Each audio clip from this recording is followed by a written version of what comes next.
Hi, and welcome to the Knowledge Video channel. We help you become better informed by explaining all you need to know about the main periods of history, the latest topics and stories. In today's video, we are going to talk about the history of Portugal. If you like this content, don't forget to leave a like and hit the subscribe button. The history of Portugal can be traced from circa 400,000 years ago, when the region of present-day Portugal was inhabited by Homo heidelbergensis. In the south, the Cynetes lived in the Algarve and Lower Alentejo regions before the 6th century BC, developed the city of Tartessos and the written Tartessian language, and left many stelae in the south of the country. They dominated the northern and central area, while the south retained much of its Tartessian character, combined with the Celtici until the Roman conquest. The Roman invasion in the 3rd century BC lasted several centuries, and developed the Roman provinces of Lusitania in the south and Galicia in the north. Germanic tribes, that the Romans referred to as barbarians, controlled the territory between the 5th and 8th centuries. These included the kingdom of the Suebi centered in Braga and the Visigothic kingdom in the south. Eventually the Visigoths seized power in the whole of Iberia. Under the Visigoths a new class emerged, a nobility, which played a tremendous social and political role during the Middle Ages, and also began to play a very important part within the state. But since the Visigoths did not know Latin, the Catholic bishops continued the Roman system of governance. In 711 to 716 an invasion by the Islamic Umayyad Caliphate, comprising Berbers from North Africa and Arabs from the Middle East plus other Muslims from all around the Islamic world, conquered the Visigoth kingdom and founded the Islamic state of Al-Andalus.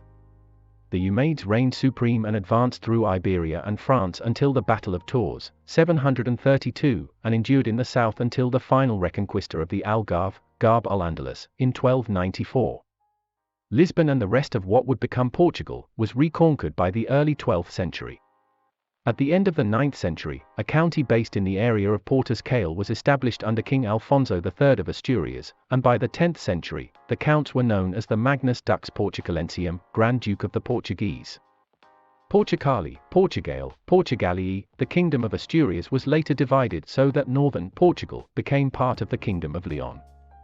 Initially a vassal of the Kingdom of Leon, Portugal grew in power and territory and gained de facto independence during weak Leonese reigns. In 1071 Garcia II of Galicia was declared King of Portugal, and in 1095, Portugal broke away from the Kingdom of Galicia. At the end of the 11th century, the Burgundian knight Henry became Count of Portugal and defended its independence by merging the County of Portugal and the County of Coimbra. Henry's son Afonso Henriques proclaimed himself Prince of Portugal on the 24th of June 1128 and King of Portugal in 1139 with Vimorens, as capital. From the late Middle Ages, in the 15th and 16th centuries, Portugal ascended to the status of a world power during Europe's Age of Discovery as it built up a vast empire, including possessions in South America, Africa, Asia, and Oceania. Over the following 2 centuries, Portugal kept most of its colonies, but gradually lost much of its wealth and status as the Dutch, English, and French took an increasing share of the spice and slave trades by surrounding or conquering the widely scattered Portuguese trading posts and territories. Signs of military decline began with 2 disastrous battles, the Battle of Alcácer Quibir in Morocco in 1578 and Spain's abortive attempt to conquer England in 1588 by means of the Spanish Armada. Portugal was then in an uncomfortable dynastic union with Spain and contributed ships to the Spanish invasion fleet.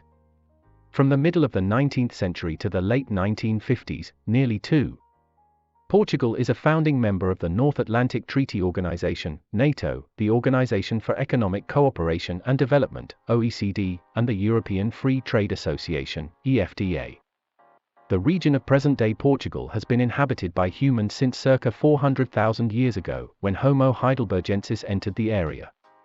The oldest human fossil found in Portugal is the 400,000-year-old Aurora 3H. Homo sapiens sapiens arrived in Portugal around 35,000 years ago and spread rapidly throughout the country. Pre-Celtic tribes inhabited Portugal, leaving a remarkable cultural footprint. The Cynetes developed a written language, leaving many stelae, which are mainly found in the south of Portugal. Early in the 1st millennium BC, several waves of Celts invaded Portugal from Central Europe and intermarried with the local populations to form several different ethnic groups, with many tribes. The Celtic presence in Portugal is traceable, in broad outline, through archaeological and linguistic evidence. They dominated much of northern and central Portugal. In southern Portugal, some small, semi-permanent commercial coastal settlements were also founded by Phoenician Carthaginians. Numerous pre-Roman peoples of the Iberian Peninsula inhabited the territory when a Roman invasion occurred in the 3rd century BC. The Roman provinces that covered present-day Portugal were Lusitania in the south and Galicia in the north. Numerous Roman sites are scattered around present-day Portugal. Romanization began with the arrival of the Roman army in the Iberian Peninsula in 218 BC during the Second Punic War against Carthage. The Romans sought to conquer Lusitania, a territory that included all of modern Portugal south of the Douro River, and Spanish Extremadura, with its capital at Emerita Augusta, now Merida. Mining was the primary factor that made the Romans interested in conquering the region. One of Rome's strategic objectives was to cut off Carthaginian access to the Iberian copper, tin, gold, and silver mines. The Romans intensely exploited the Algestral, Vipasca, and Santo Domingo mines in the Iberian Pyrite Belt, which extends to Seville. While the south of what is now Portugal was relatively easily occupied by the Romans, the conquest of the north was achieved only with difficulty due to resistance from Serra da Estrela by Celts and Lusitanians led by Viriatus, who managed to resist Roman expansion for years.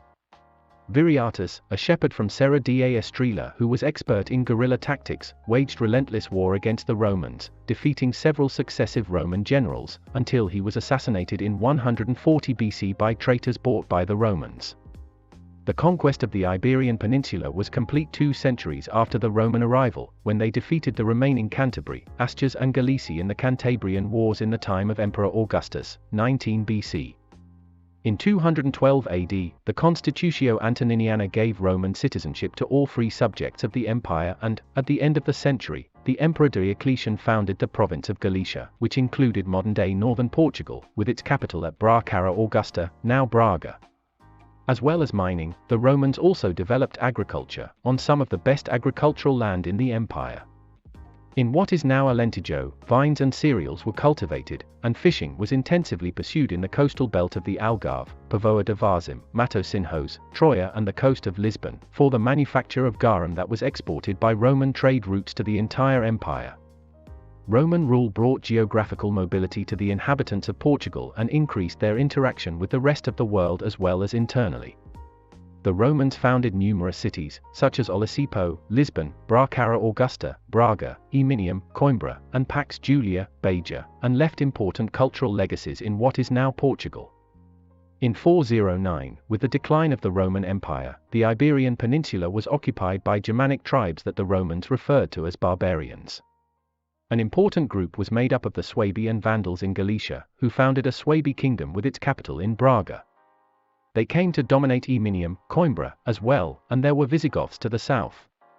The Suebi and the Visigoths were the Germanic tribes who had the most lasting presence in the territories corresponding to modern Portugal. Roman institutions disappeared in the wake of the Germanic invasions with the exception of ecclesiastical organizations, which were fostered by the Suebi in the 5th century and adopted by the Visigoths afterwards. Although the Suebi and Visigoths were initially followers of Arianism and Priscillianism, they adopted Catholicism from the local inhabitants. In 429, the Visigoths moved south to expel the Alans and Vandals and founded a kingdom with its capital in Toledo. From 470, conflict between the Suebi and Visigoths increased.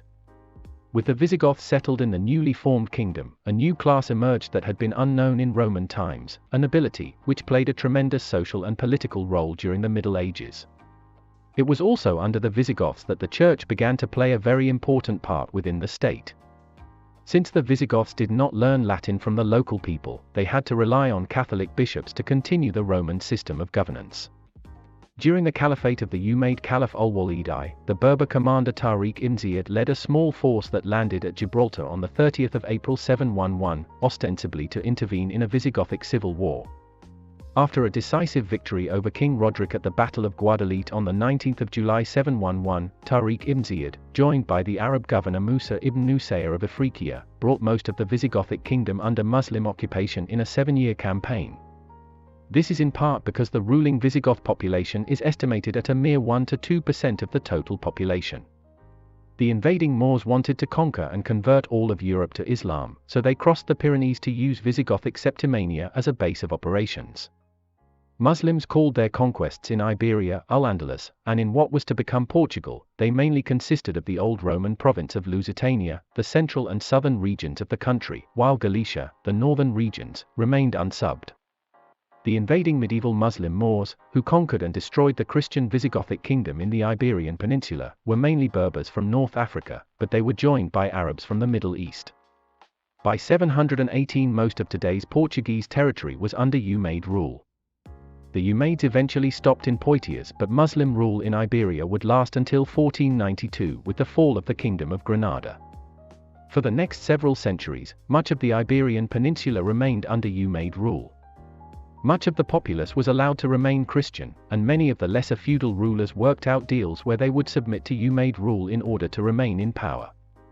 But some regions, including Lisbon, Garb al-Andalus, and the rest of what would become Portugal, rebelled, succeeded in freeing themselves by the early 10th century, p.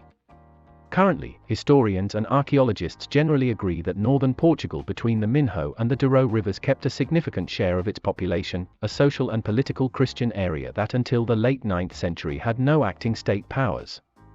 However, in the late 9th century, the region became part of a complex of powers, the Galician Asturian, Leonese and Portuguese power structures.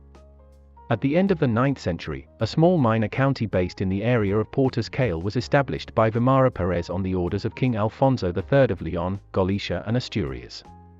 After annexing the county of Portugal into one of the several counties that made up its realms, King Alfonso III named Vimara Perez as its first count. Since the rule of Count Diogo Fernandes, the county increased in size and importance and, from the 10th century onward, with Count Goncalo Mendes as Magnus Dux Portucalensium, Grand Duke of the Portuguese count started using the title of Duke, indicating even larger importance and territory. The region became known simultaneously as Portucali, Portugal, and Portugalia, the County of Portugal. The northern region of Portugal became part of the Kingdom of Galicia and later part of the Kingdom of Leon. As a vassal of the Kingdom of Leon, Portugal grew in power and territory and occasionally gained de facto independence during weak Leonese reigns. In 1070, the Portuguese Count Nuno Mendes desired the Portuguese title and fought the Battle of Pedroso on the 18th of February 1071 with Garcia II of Galicia, who gained the Galician title, which included Portugal, after the 1065 partition of the Leonese realms. The battle resulted in Nuno Mendes' death and the declaration of Garcia as King of Portugal, the first person to claim this title. Garcia styled himself as King of Portugal and Galicia, Garcia Rex Portugalae et Galiciae.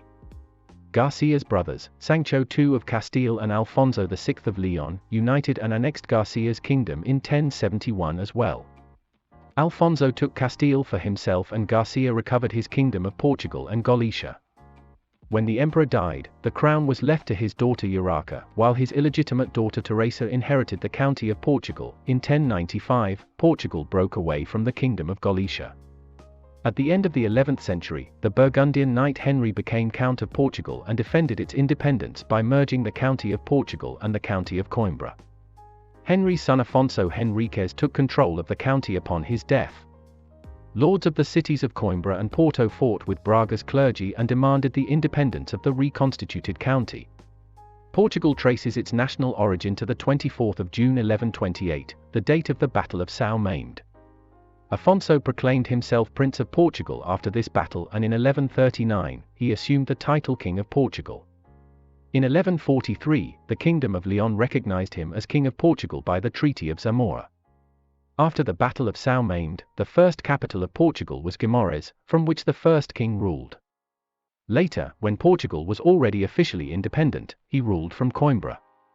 The Algarve, the southernmost region of Portugal, was finally conquered from the Moors in 1249, and in 1255 the capital shifted to Lisbon. Portugal's land boundaries have been notably stable for the rest of the country's history.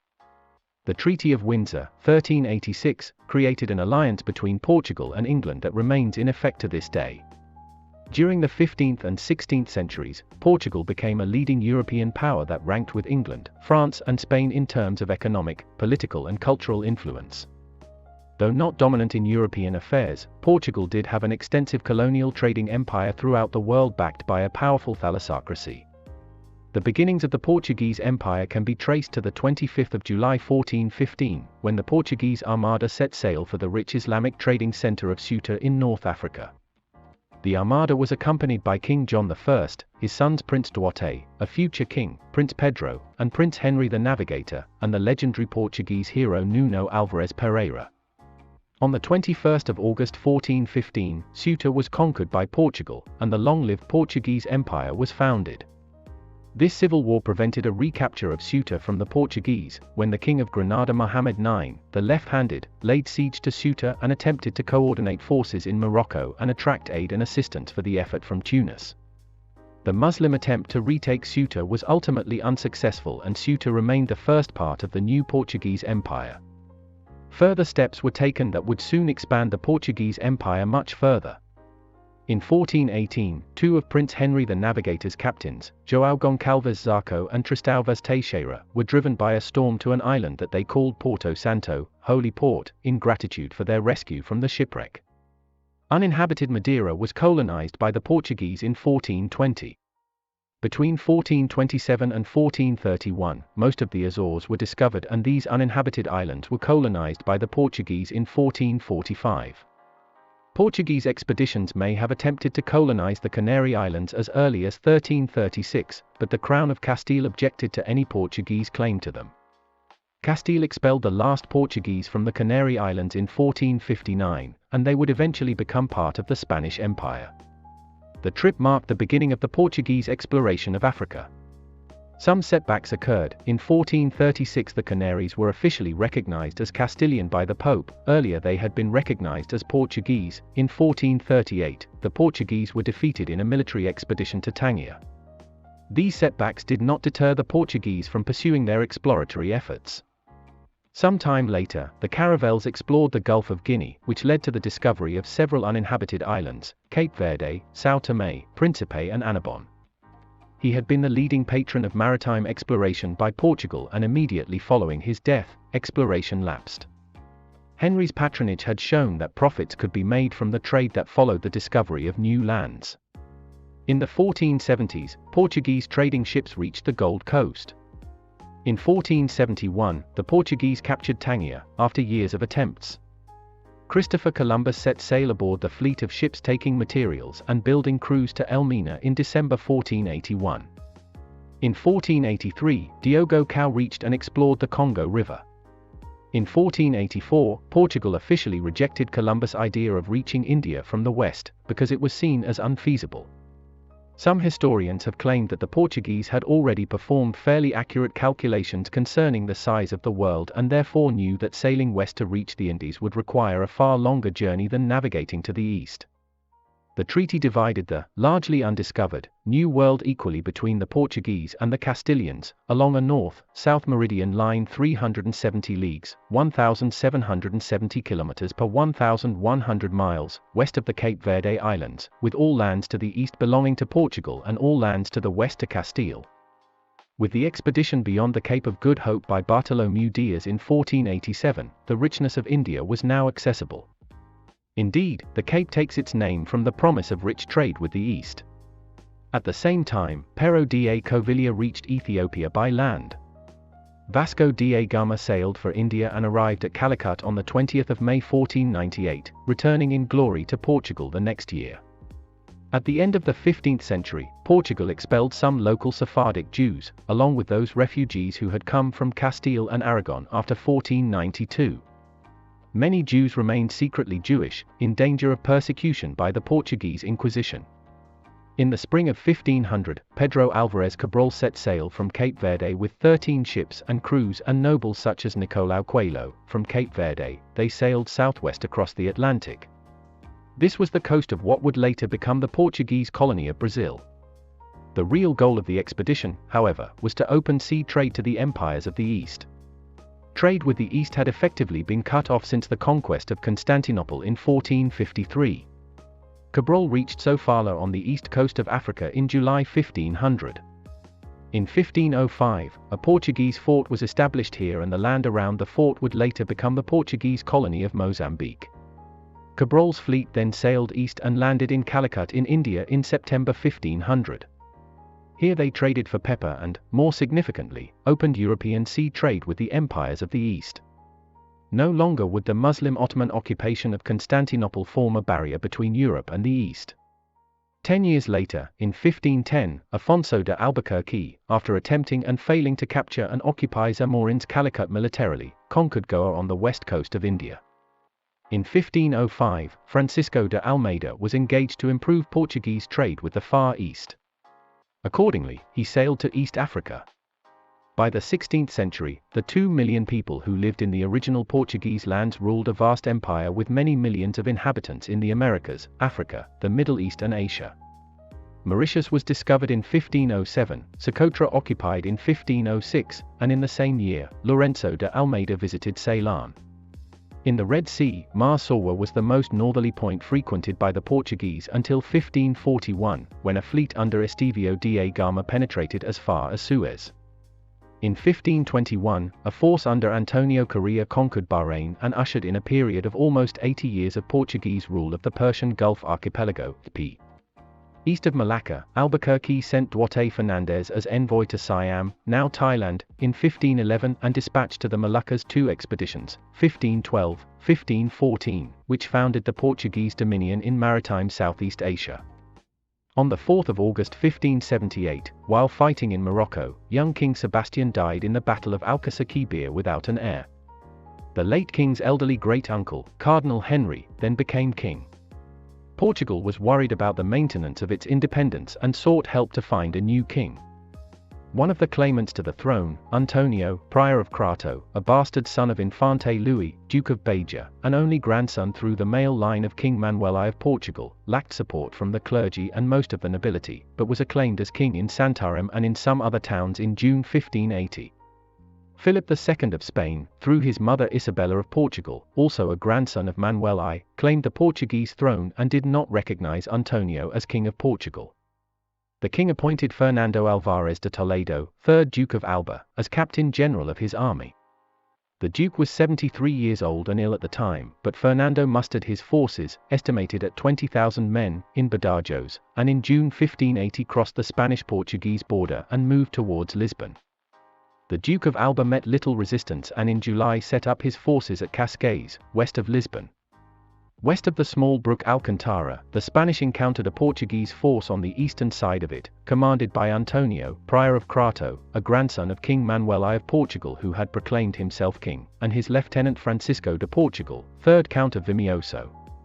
In late August, the Duke of Alba defeated Antonio's force, a ragtag army assembled in a hurry and composed mainly of local peasants, and freed slaves at the Battle of Alcantara. 2 days later, the Duke of Alba captured Lisbon, and on the 25th of March 1581, Philip II of Spain was crowned King of Portugal in Tomar as Philip I. Philip rewarded the Duke of Alba with the titles of First Viceroy of Portugal on the 18th of July 1580 and Constable of Portugal in 1581.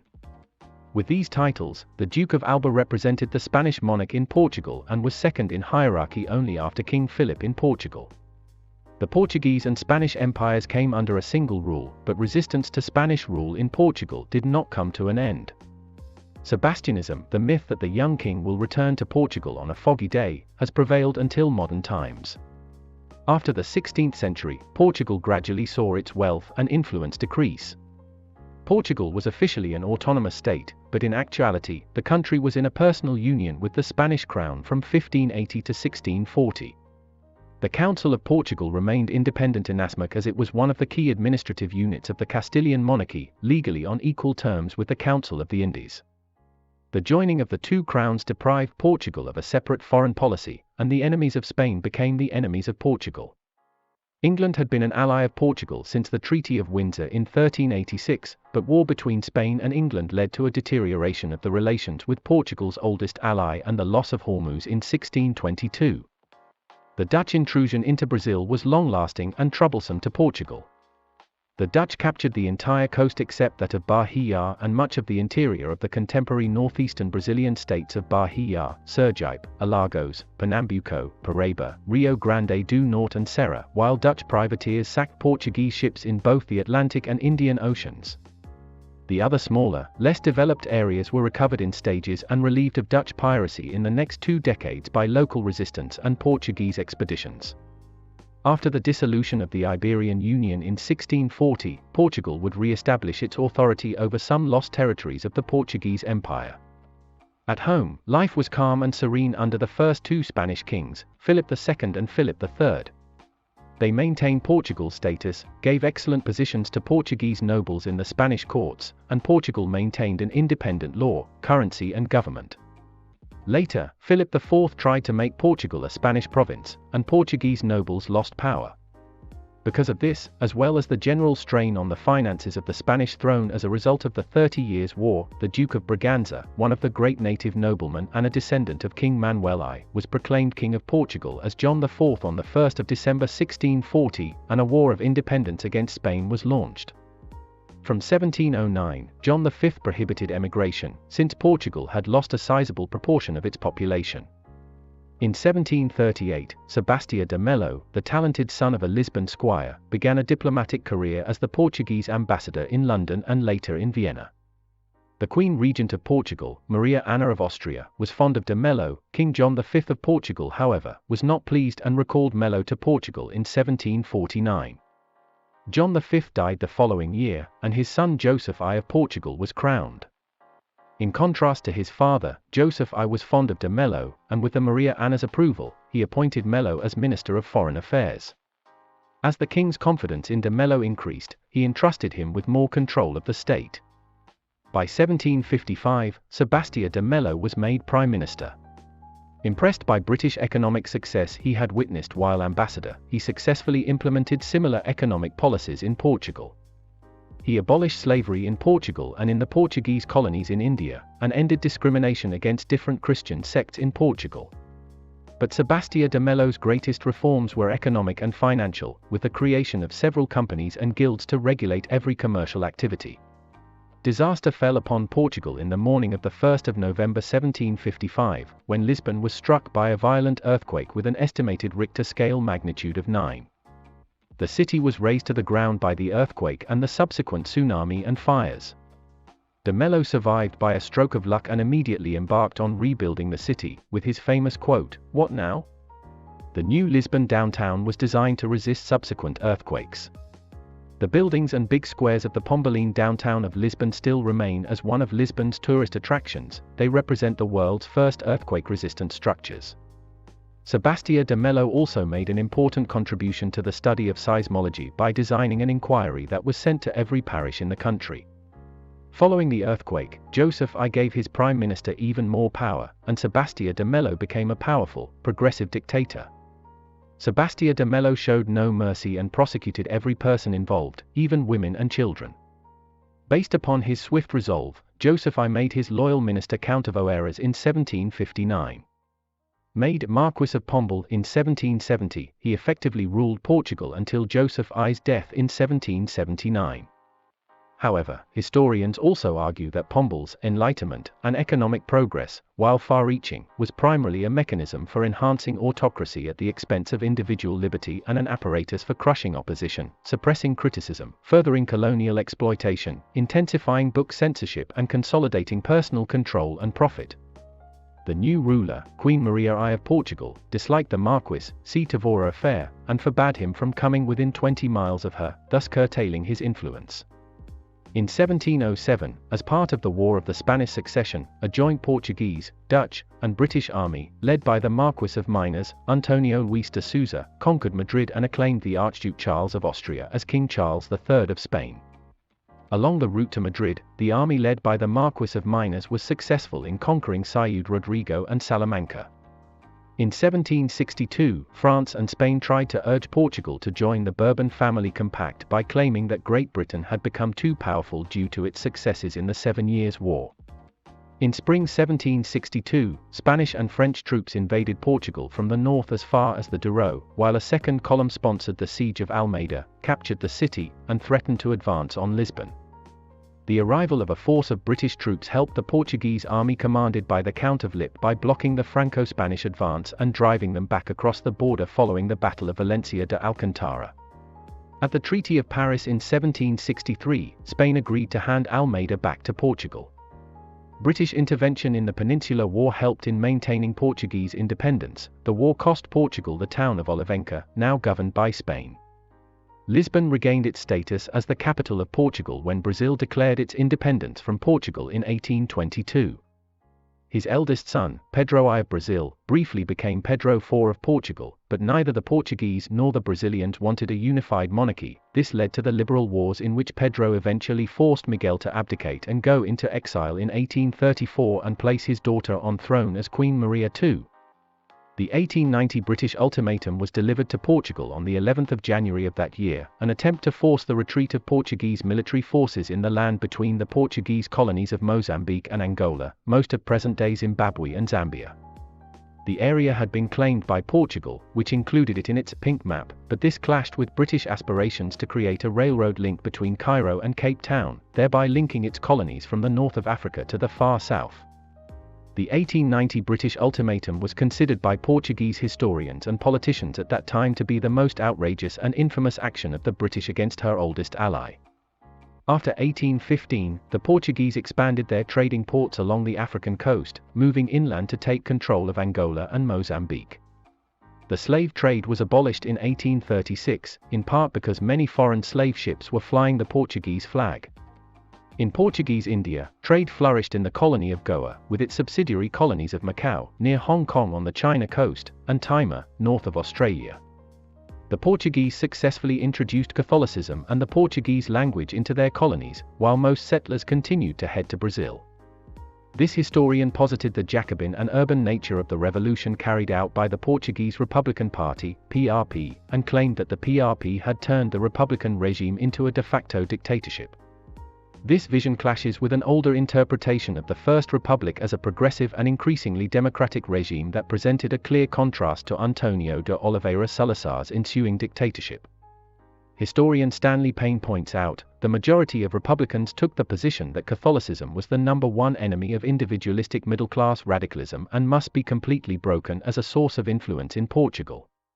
Under the leadership of Afonso Costa, the justice minister, the revolution immediately targeted the Catholic Church. Churches were plundered, convents were attacked and clergy were harassed. Scarcely had the provisional government been installed when it began devoting its entire attention to an anti-religious policy, in spite of the disastrous economic situation. On the 10th of October, 5 days after the inauguration of the Republic, the new government decreed that all convents, monasteries and religious orders were to be suppressed. The Jesuits were forced to forfeit their Portuguese citizenship. On the 3rd of November, a law legalizing divorce was passed, and then there were laws to recognize the legitimacy of children born outside wedlock, authorize cremation, secularize cemeteries, suppress religious teaching in the schools and prohibit the wearing of the cassock. The Republic provoked important fractures within Portuguese society, notably among the essentially monarchist rural population, in the trade unions, and in the church. Even the PRP had to endure the secession of its more moderate elements, who formed conservative Republican parties like the Evolutionist Party and the Republican Union. In spite of these splits, the PRP, led by Afonso Costa, preserved its dominance, largely due to a brand of clientelist politics inherited from the monarchy. Nevertheless, an essay by Vasco Pulido Valente should be consulted, 1997a, as should the attempt to establish the political, social, and economic context made by M. The PRP viewed the outbreak of the First World War as a unique opportunity to achieve a number of goals, putting an end to the twin threats of a Spanish invasion of Portugal and a foreign occupation of the African colonies and, at the internal level, creating a national consensus around the regime and even around the party. These domestic objectives were not met, since participation in the conflict was not the subject of a national consensus and since it did not therefore serve to mobilize the population. Quite the opposite occurred. Existing lines of political and ideological fracture were deepened by Portugal's intervention in the First World War. The lack of consensus around Portugal's intervention in turn made possible the appearance of two dictatorships, led by General Pimenta de Castro, January-May 1915, and Sidonio Pais, December 1917 to December 1918. Sidonismo, also known as Decembrismo, aroused a strong interest among historians, largely as a result of the elements of modernity that it contained. Antonio José Taylor has made clear the way in which this regime predated some of the political solutions invented by the totalitarian and fascist dictatorships of the 1920s and 1930s. Sidonio Pais undertook the rescue of traditional values, notably the patria, homeland, and attempted to rule in a charismatic fashion. A move was made to abolish traditional political parties and to alter the existing mode of national representation in parliament, which, it was claimed, exacerbated divisions within the patria, through the creation of a corporative senate, the founding of a single party, the National Republican Party, and the attribution of a mobilizing function to the leader. Sidonio Pais also attempted to restore public order and to overcome some of the rifts of the recent past, making the republic more acceptable to monarchists and Catholics. A Republican coalition government, led by José Relvas, coordinated the struggle against the monarchists by loyal army units and armed civilians. This military victory allowed the PRP to return to government and to emerge triumphant from the elections held later that year, having won the usual absolute majority. In August 1919 a conservative president was elected, Antonio José de Almeida, whose evolutionist party had come together in wartime with the PRP to form a flawed, because incomplete, sacred union, and his office was given the power to dissolve parliament. The president used his new power to resolve a crisis of government in May 1921, naming a liberal government, the Liberal Party being the result of the post-war fusion of evolutionists and unionists, to prepare the forthcoming elections. These were held on the 10th of July 1921, with victory going, as was usually the case, to the party in power. On the 19th of October a military pronunciamento was carried out during which, and apparently against the wishes of the coup's leaders, a number of prominent conservative figures, including Prime Minister Antonio Granjo, were assassinated. There could be no greater demonstration of the essential fragility of the Republic's institutions and proof that the regime was democratic in name only, since it did not even admit the possibility of the rotation in power characteristic of the elitist regimes of the 19th century. A new round of elections on the 29th of January 1922 inaugurated a fresh period of stability. The PRP once again emerged from the contest with an absolute majority. Numerous accusations of corruption, and the manifest failure to resolve pressing social concerns wore down the more visible PRP leaders while making the opposition's attacks more deadly. At the same time, moreover, all political parties suffered from growing internal factionalism, especially the PRP itself. This is clearly shown by the fact that regular PRP victories at the ballot box did not lead to stable government. The opposition of presidents to single-party governments, internal dissent within the PRP, the party's almost non-existent internal discipline, and its desire to group together and lead all Republican forces made any government's task practically impossible. Force was clearly the sole means open to the opposition if the PRP wanted to enjoy the fruits of power. For many who had helped, supported or simply cheered the Republic in 1910, hoping that the new political situation would repair the monarchy's flaws, government instability, financial crisis, economic backwardness and civic anomie, the conclusion to be drawn, in the 1920s, was that the remedy for national maladies called for much more than the simple removal of the king. Sardica, however, also points out the permanent impact of the Republican experiment of p. Since the opposition's constitutional route to power was blocked by the various means deployed by the PRP to protect itself, it turned to the army for support. The political awareness of the armed forces had grown during the war, and many of their leaders had not forgiven the PRP for sending them to a war they did not want to fight.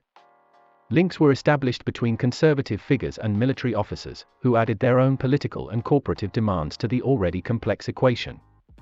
The 28th of May 1926 coup d'état enjoyed the support of most army units and even of most political parties. Nevertheless, much has been written about the crisis and fall of the regime under the 28th of May movement. For some historians, the First Republic was a progressive and increasingly democratic regime.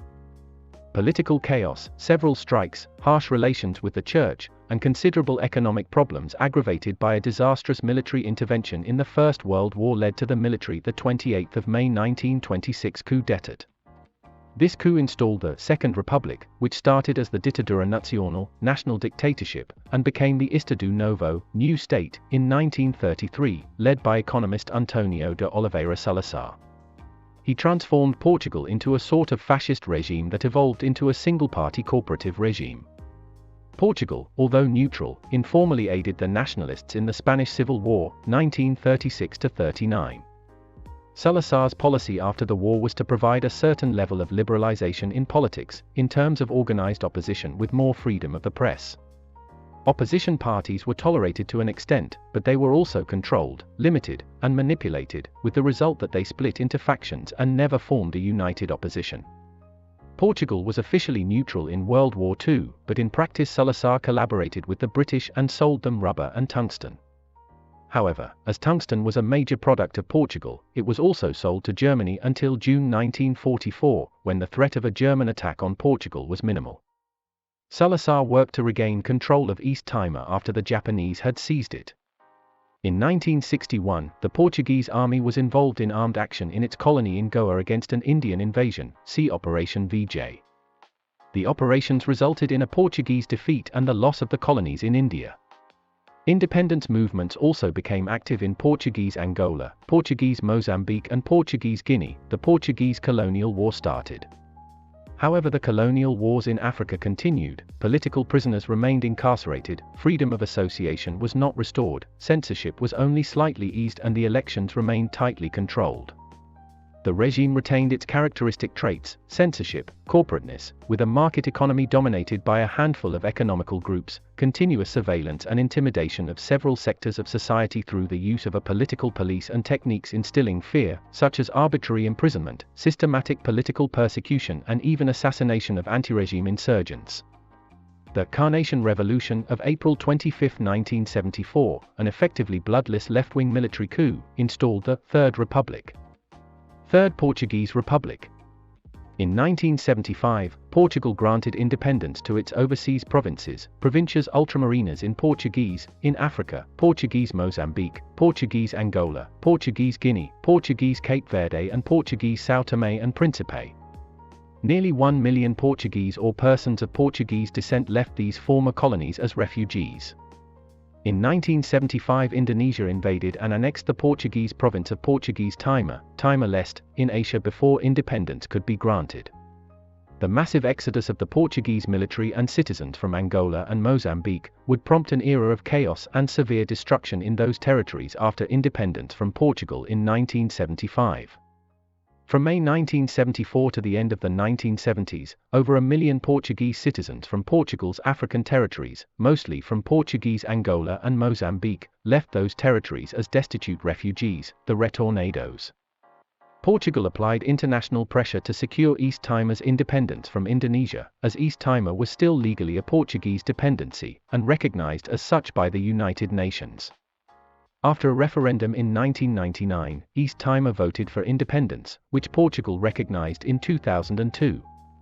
With the 1975-76 independence of its colonies, apart from Macau, the 560-year-old Portuguese Empire effectively ended.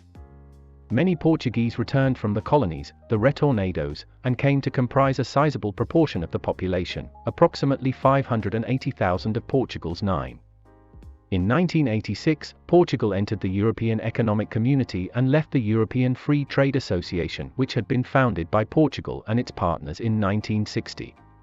The Portuguese Empire ended de facto in 1999 when Macau was returned to China, and de jure in 2002 when East Timor became independent.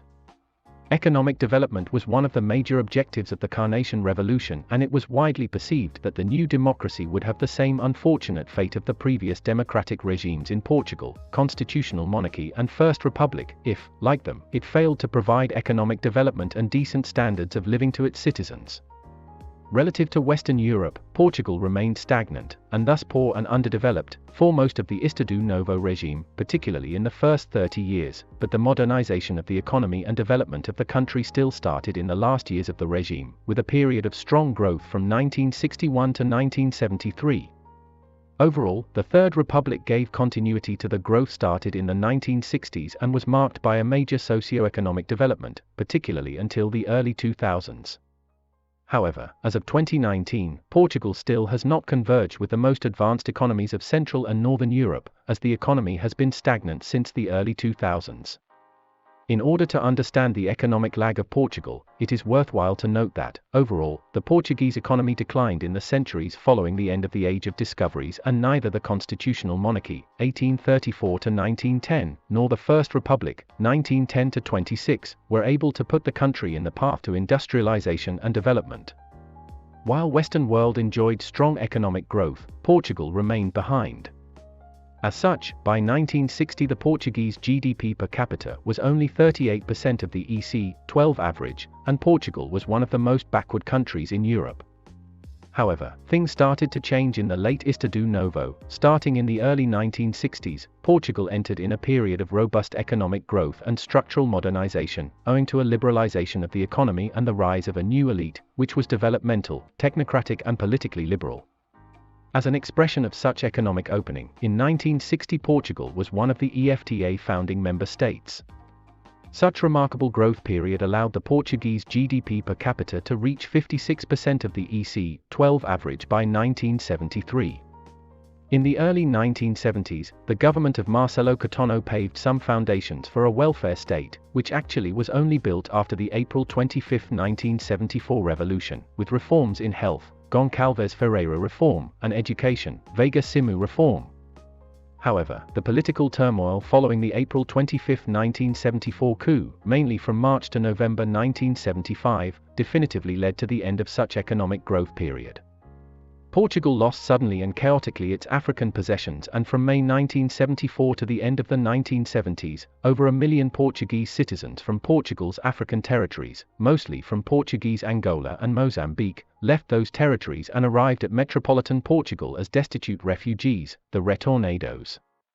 The first 10 years of the Third Republic, in the context of the transition to democracy, were years of economic troubles, during which Portugal received 2 IMF-monitored bailouts, from 1977 to 1979 and from 1983 to 1985.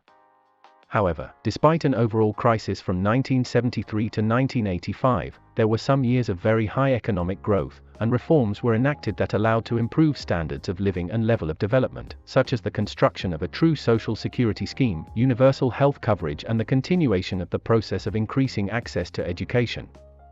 In 1985 Portugal left the second IMF bailout, and in 1986 the country entered the European Economic Community, and left the EFTA. The growth of many of Portugal's main exporting companies and the European Union structural and cohesion funds were leading forces in a new period of robust economic growth and socio-economic development which would last, though with a short crisis around 1992 to 94, to the early 2000s. However, the economy has been stagnant since the early 2000s, around the accession to Euro, and was hit hard by the effects of the Great Recession. Public debt, historically below or in average to that of Europe and Germany, shot up from 68% of GDP in 2007 to 126% in 2012, which was one of the factors that led to a €78 billion IMF, EU-monitored bailout from 2011 to 2014. Portuguese GDP per capita was at 54% of the average of Northern and Central European countries in 1975, up from 38% in 1960, owing to the remarkable growth in the 1960s and early 1970s, more or less the same level it was 10 years later, owing to the crisis, from when it rose from 55% in 1985 to a virtually unprecedented 70% in 2000. In 1970, only 37% of deliveries were held in official health facilities, while by 1985 such number had risen to 96% and by 2000 it was close to 100%. According to a political analyst, almost all health data transport Portugal from the third world to the first in 2 decades.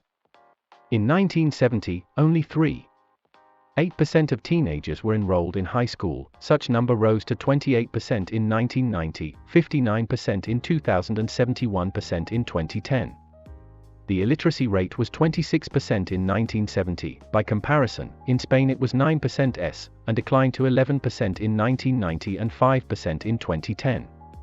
In housing, major improvements happened. In 1970 only 47% of households had piped water supply and 68% had access to electricity. Historical data shows that in 1991, 86% of households had piped water supply and 98% had access to electricity. Congratulations, you made it to the end of this video. You are now officially an expert in the history of Portugal. If you want to become smarter by watching more knowledge videos, don't forget to leave a like, write down a comment and subscribe.